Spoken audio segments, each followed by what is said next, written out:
Right guys, how's it going?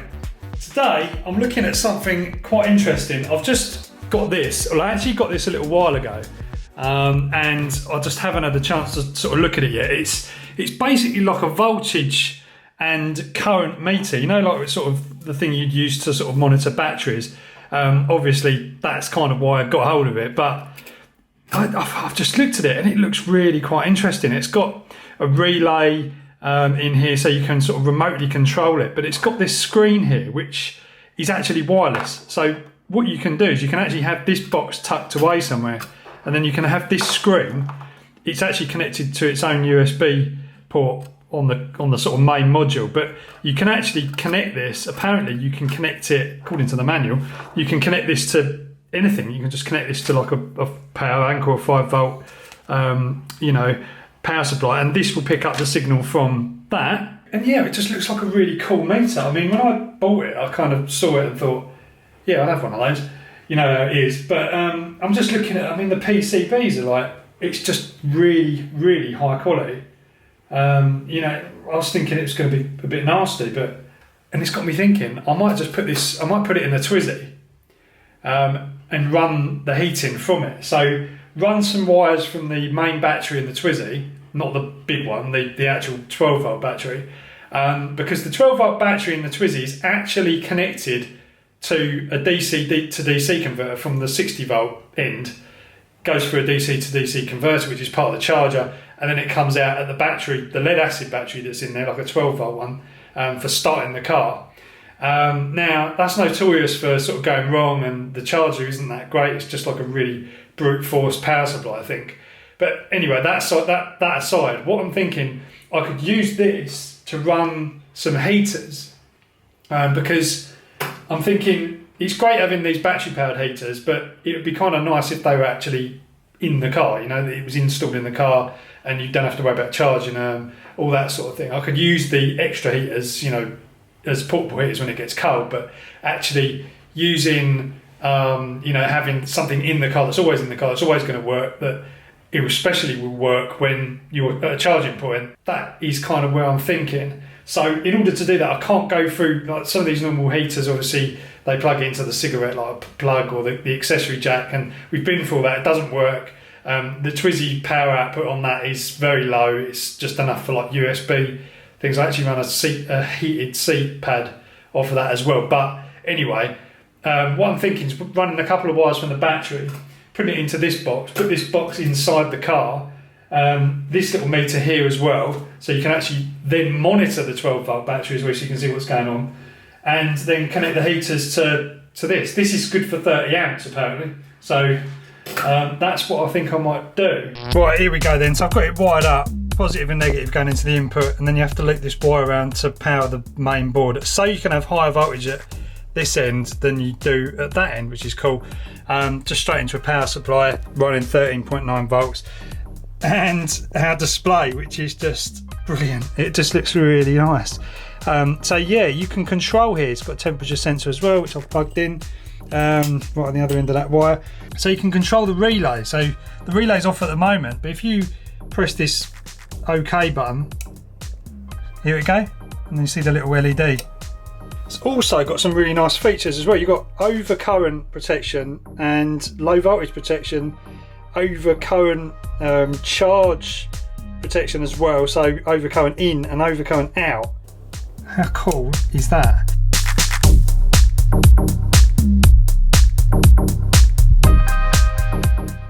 Right guys, so it's the next day, and I had to abort the mission last night because I didn't actually have the right Torx tool to actually get into. You need like basically like a T30 to get the battery terminals off. Why they've used the Torx for the battery, I just don't know. But anyway, I had to go and pop out and get one of those last night, and then by the time I come back it was dark and I just couldn't be bothered. So what I've done today is I've actually started to make basically like a little lead, well quite a big lead actually. So I've got twisted copper, like four yeah, basically like four big kind of chunky cables here.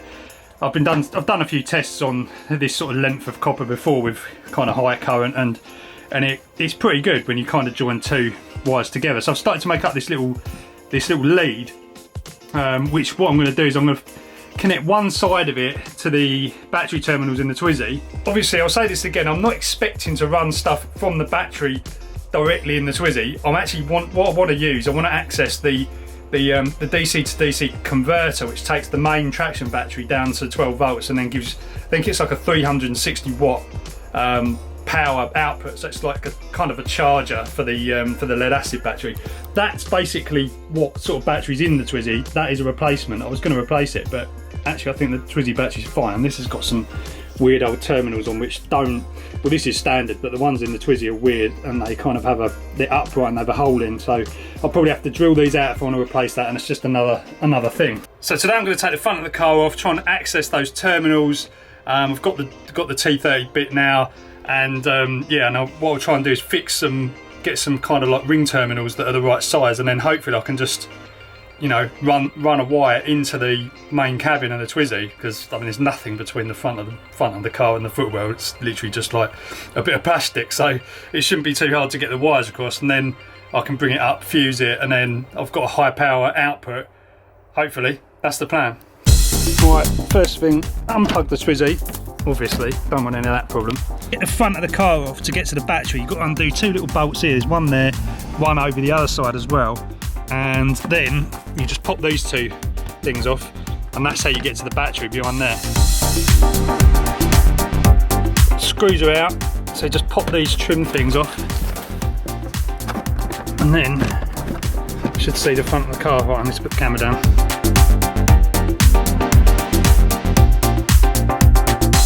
Right, there's the battery there, and that is a cover, so you need to take that cover off, which is another two bolts there. Firstly, take off this, which is just the protection thing for the negative terminal, which actually broke, so I had to tape it so it wouldn't fall off. That comes out. So this is the case, and that will just come off. So if you undo this one, you can then just get this case off. And I'll probably end up forgetting to put this back on and have to take it all off again. So there's the Torx T10 thing there. I'm just going to whack that, it's the T10 bit, into here, and then just use this as a lever. Probably not use it as a you know, as a drill. I might do, but I'll just get it right first. They're definitely rusted on a bit. The rest of it looks really good condition actually. Got my coffee everywhere. Right, I've undone it. There you have it, guys. It comes off. This negative terminal is like, it's got like a kind of bolt that spins around inside it. It's quite a good design actually. It just means you've got to take this plastic bit off, slide it round, and then actually get like a little wrench in there and just make sure that you undo the bolt.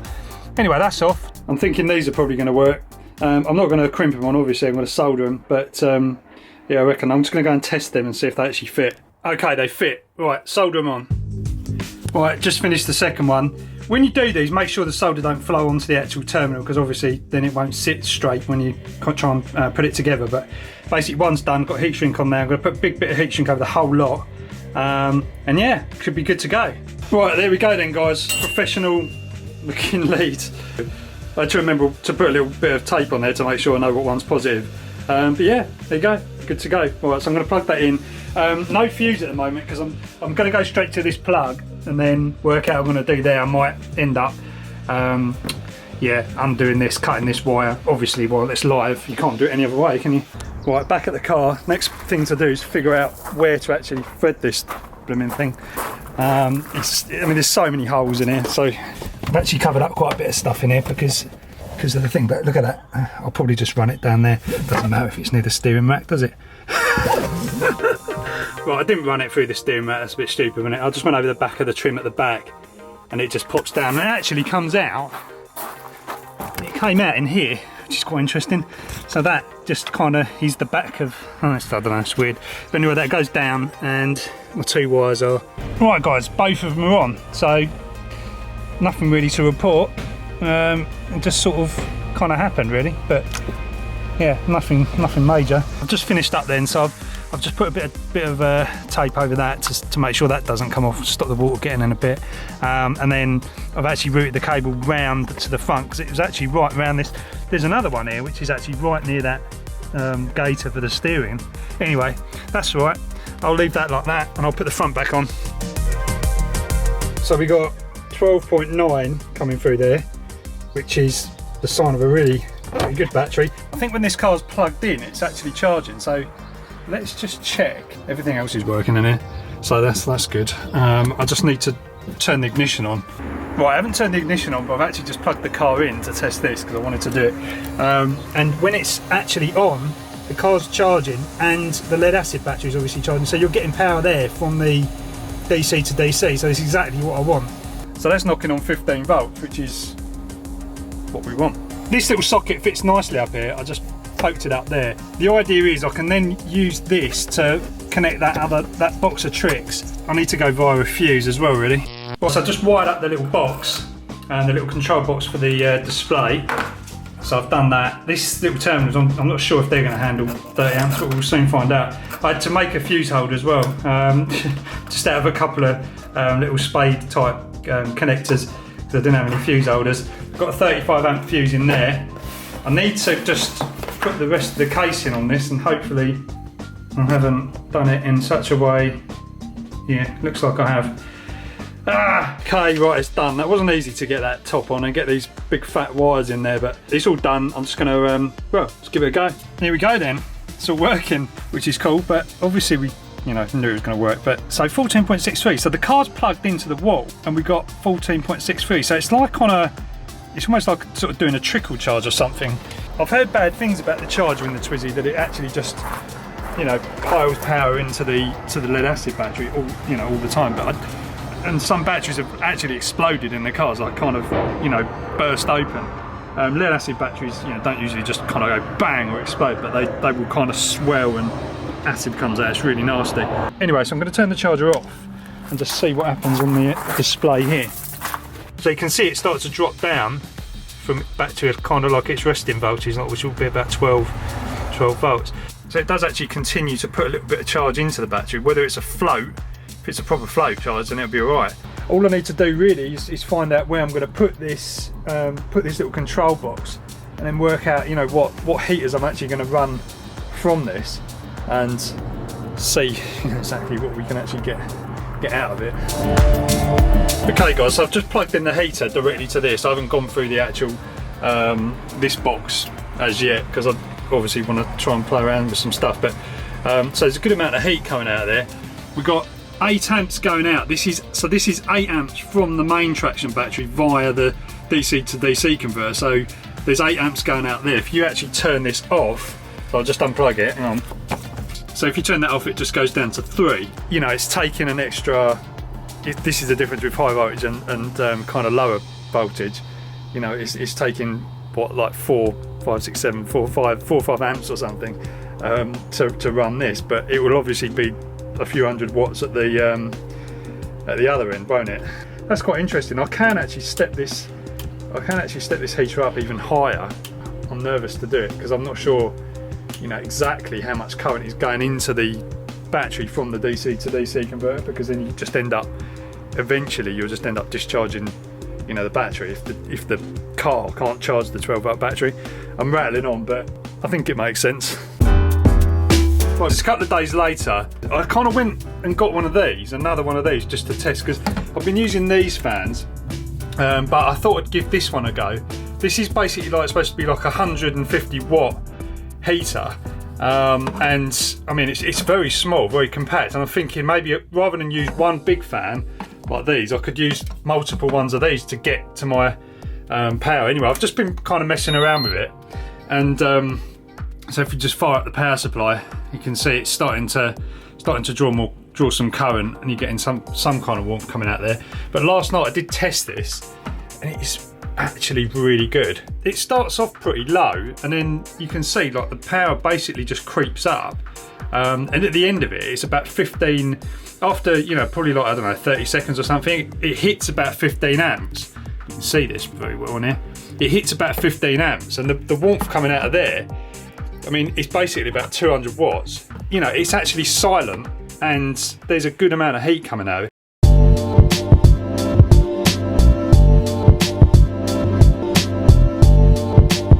Right, perfect day for messing around with heaters. It was about 1 degree this morning. I think it's probably the first frost we've had.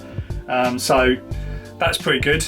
I've actually installed the heater now. It's probably like another 2 days later. I'm just kind of like adding these bits to this video. Anyway, so I've mounted the fan because, like all these fans, you've got to really get it in a localised position because it's never going to heat up like the entire car. Like 200 watt heater is not going to, touch the sides of heating up even the Twizy. So what you want is like localised heat. And I thought with this one fan, I'm actually going to mount it just above where your footwell is, so it's right above your feet, and it's just going to blow warm air, because the biggest problem with the Twizy is you just get cold feet. Everything else is fine, but coming through, there's lots of little holes underneath by the bulkhead and stuff like that they didn't seal, and I've sealed some of them with, there's like a thing on eBay which some guys selling basically like foam cutouts which you can put in the footwell, which are really good. I'll try and find the link for it. But anyway, basically you can put those in and it stops the air coming through, but it's still pretty chilly down there. So hopefully this thing's gonna work to do that. I've also got, my other heater, which my sort of portable heater, which chucks out 400 watts for probably about 45 minutes. And I just whack that in the car if it's super cold. I can whack that in. I've obviously made this other heater as well.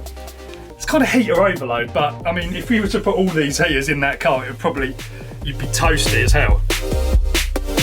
Right, I'm in the car.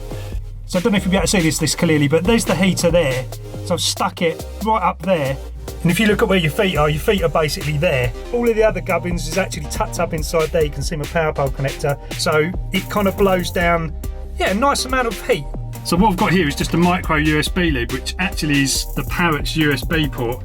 The Parrot being the thing that does the audio and stuff in the car, like the car radio, and that plugs into there, and then this display will fire up so you can actually control the heater, because the car's on now, heater's not on, obviously you have to do this. So right, so when you plug it in, you see you've got voltage on there, so it's showing the voltage is 14.68, which is running basically off of the car because the car's turned on, with 6 degrees or something. And then if you go into this setting here, you can see all the information. Now right there is the relay, so if you click that, it turns on, you can see everything's going to start climbing now, so you're seeing the current rise up. Peaks out about 13 amps, which is about 190 odd watts. So yeah, it's on, and you should start to feel some heat coming out of there, straight onto your feet. Right, verdict so far then. Firstly, I need to find something to do with this, because it's just annoying flapping around, but I kind of need that. So basically it's taking the edge off of the heat, right?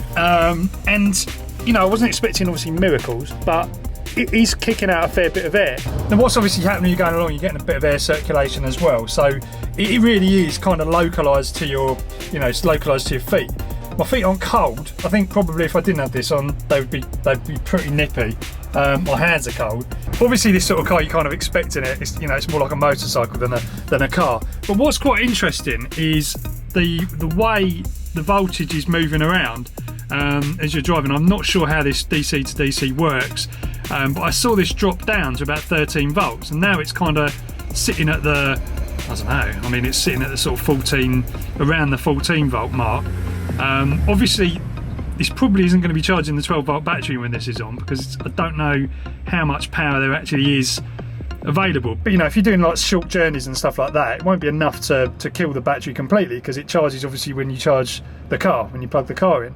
It's interesting stuff, guys. I mean, I know people will say 12 volts, it's pretty pointless using heating on that, and I know from all my other experiments it is pretty hard to do, because the power's got to come from somewhere. 12 volts is a low voltage, and you're only going to get heat if you start having over 10 to 20 amps of power. So some things just aren't possible. But I tell you what, I'm sitting here right now and my feet are definitely getting warm now.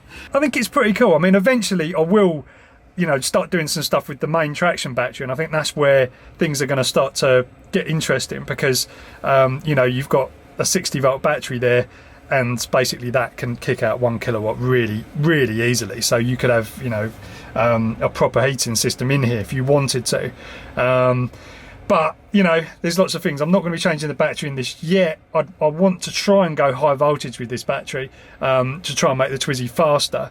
Right, my foot is actually starting to get too hot now. So guys, I think I'll conclude this video. is it worth it? If you want a foot heater in the Twizy that's relatively easy to do, you could probably try different heaters, maybe get different results. Definitely worth a go. I mean, absolutely, you're not losing anything by trying it, and you know, it might just sort of help take the edge off in the car. One thing I did notice is that it did actually take the edge off when the car was frozen this morning. 5 minutes with this heater on and it was all defrosted, so just that little bit of heat just to bring it up to you know, just above freezing was enough to do that. Anyway guys, hope you've enjoyed it, and I'll catch you in the next video.